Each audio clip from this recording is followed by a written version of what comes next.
Hello everybody, welcome back to SheffPlays, and today, before we start doing our zombie reviews on Black Ops 4, I want to talk about the differences with it, and I kind of felt it was important to do so, because this game in general, I think is very underrated.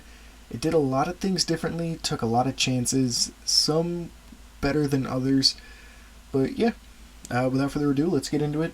This is the first time in a while where I'm doing voiceover at the same time as controlling the screen, so let's boogie on down. So to start off, you have your maps, and these are solid maps. But before we even get into that, there are difficulty options set with it. You have casual, normal, hardcore, and realistic. Now with each increasing difficulty, you have less health and the zombies are a lot more aggressive. Generally, I stick with casual to normal, just depending on how I feel like playing. And I don't know, you can really play at your own pace. For maps, you have the Voyage of Despair, which takes place on Titanic. You have 9, which takes place in kind of like a gladiator arena, and is set very much around like Greek gods. Blood of the Dead, which is a Mob of the Dead remake. I think it's solid. I don't enjoy it as much as I enjoy Mob of the Dead, but I think that's really a nostalgia glasses thing. I don't think that this map really does anything too bad. It's just nostalgia for me. Classified is a remake, yet again, of 5, but instead of playing as the JFK crew, you instead play as the older versions, which I believe is Ultimus of Tank, Nikolai, Takio, and Richtofen. Next, we have Dead of the Night, which is kind of like you play as guest characters. This is the celebrity cast for this game in a haunted house. It's not a bad map. It's very, very different. Like from the rest of the maps in this, it feels different. It doesn't play different, but it has a whole different feeling to it. Ancient Evil is kind of like an Egyptian, Greek type of set, and it's just really cool. I think out of all the Chaos maps, that one is definitely my favorite. I've played it a ton. I really do enjoy that one. My highest round is only 35, but I think it's solid. Alpha Omega is a remake of Nuketown, and the cool thing with this map is it has both the Ultimus and Primus versions of Tank, Richtofen, Takio, and Nikolai. And you can kind of decide who your characters are, which I'll show in a minute. And then this map, Tag der Toten, is the Call of the Dead remake, which isn't too bad, adds a couple areas, and you play as the Victus crew, which is Marlton, Stuhlinger, Misty, and Russman. And it was really cool to see those guys back again. Rush is the next game mode in Black Ops 4 Zombies, and how this one works is it's kind of very, very point-based, like more so than regular zombies, in the sense that you're really just going for a high score, and I think this is my highest. Yeah. You're really just going for a high score in this one, and as you play, doors unlock for free because you don't spend points. Doors unlock, perks unlock, the Pack-a-Punch unlocks, the mystery boxes in every possible location so you can't get the teddy bear. And you get 3 lives, and I think I have a ton of fun with this one. I genuinely really love this mode. And it's got one for each of the maps. And then you have Gauntlet, which is a whole nother beast. So you go into each match like you normally would, except the difference here is that every single map has challenges. And I don't know what my highest one is. Okay, my highest one is DEFCON 5. And here you can see the list of challenges. It changes every single round. Some of them, so ones that caught me off guard with this one specifically is Bursting with Excitement on round 4. You can only use the RK7, and then that comes back on round 16. And as you play, you learn things, so now that I know that, the next time I play it, I'll make sure I keep it at round 4 and then max pack it by the time I get to that one. And then you also have Tutorial, which does help you not only get familiar with zombies, but the changes that Black Ops 4 brought. And it's really nice that they did this. especially since I feel like Black Ops 4, being when it came out, was not long after Zombies Chronicles, and so it was super exciting. People were really getting back into zombies again, and again, they did a lot with this one. And now you have custom mutations, which is a whole nother thing, and something I think is really cool in zombies, and I think they did really well with it, and it doesn't really get enough light, is you can go in and you can change a ton of different things. Like you can change what round you start on, the possible round cap to set the max number for the game, how long the game lasts.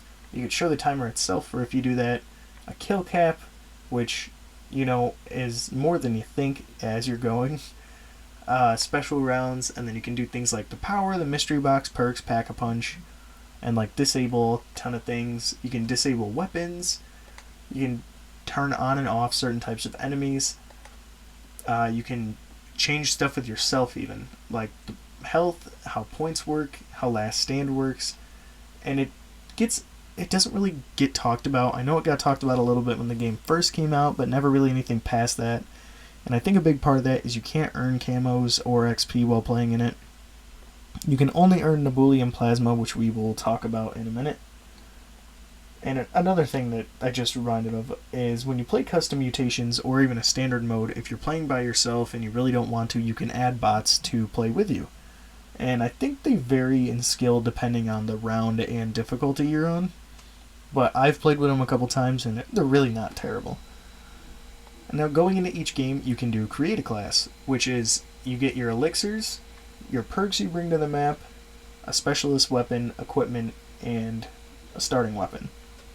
Elixirs are exactly like Gobblegum, a ton of them returning, some new, and you earn these by getting Nebulium Plasma, which we'll talk about that whole system here again in a minute. And you pick 4 of them to bring into the round with you, and let's say you want this one, and I don't know, cashback, extra credit, and Quacknarok. How they would work is once you're in the game, you just press that button on the D-pad, and it'll spawn or do whatever that set one is.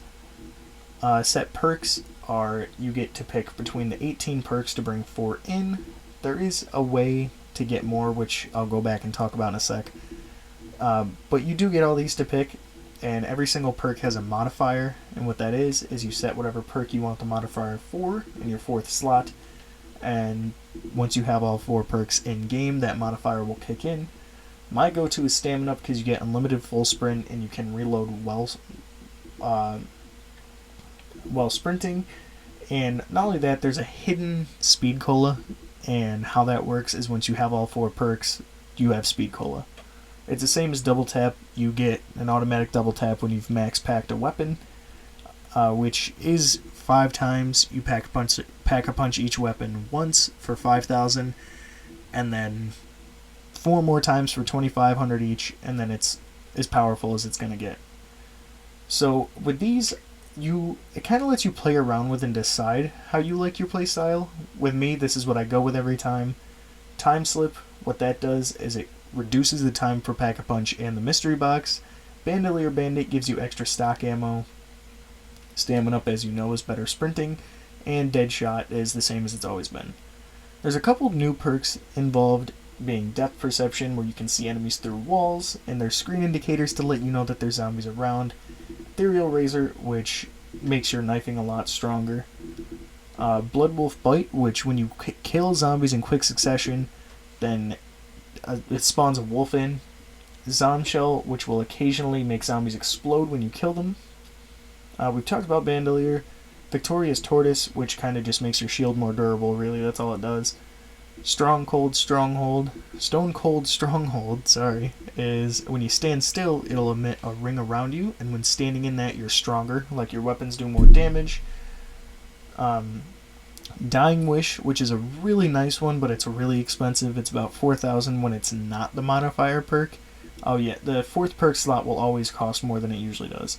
But Dying Wish, how that works is instead of going in the last stand, you hit a rage mode, which boosts it makes you invulnerable, but it also boosts your melee damage.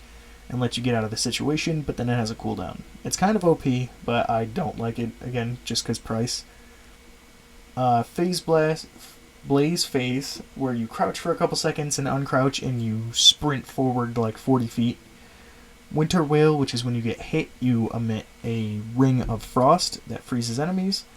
And Secret Sauce, which you can set on all 4 at a time, and it'll make every perk random for each game. And now, the only way to get more than 4 perks is there's a couple methods here. Let me see if I can find them. I don't have them. So you could do Perk Up, which will just give you 4 random perks to stack on.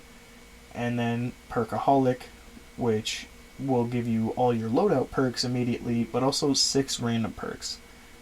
And it will not stack with itself. But I wonder if you could stack this in Perkaholic. That's something I'll definitely have to try. I'm not sure if you can, but we'll see if we can at some point. Okay, so the Armory. This is where you check out the weapons that you've upgraded by using them in-game, where you unlock attachments and your camos. For the most part, I'm about done. There's just some of the DLC weapons I haven't finished. But you do it for every class, and it works just like it has before with multiplayer in the past, is you get gold, and then diamond for getting all the weapons in that subclass, and then dark matter for diamond on all subclasses being diamond, or dark matter. And then for characters, we have all this option really is you take the characters from each map, and you can throw a little bit of face paint on them. Awesome. Then you have contracts. And what these are is every day they change out, except for everything on the left side of the screen. And what those do is they just give you little rewards, nothing super major. Because, I mean, you get cachet stuff, but all that really is cosmetics. But it does give a little more incentive to grind. And then the laboratory, which is where you spend your Nebulium Plasma to get more elixirs. Now, I'm stocking up a lot. I'm going to about 8,000, and I'm a little over halfway there before I spend, because I feel like the rate at which you get better ones is a lot higher than it was with Gobblegum, and these are a lot easier to farm. You can just get them simply by playing the game and getting to a decent round. Or, when it's like double XP now, or double Nebulium right now, you get them for every round. And that's the cool thing, is this game, as old as it is, still runs these double XP events all the time. Like, all the time. And then there's usually one here that I enjoy, and it costs 40. And you get 3 elixirs, and the third one is always guaranteed rare or better. And it's a really solid deal. That's how I got, like, all the ones that I have now. And that's how I ended up with, like, 21 fire sales. I did at one point have like 30 Perkaholics. I had way more, but that's how I have a ton of each of these. Like, it's just that easy. But yeah, you know, I really enjoy this game a lot, and I wish it didn't get as much flack as it did. Maybe we'll be able to change some minds as we go about this series.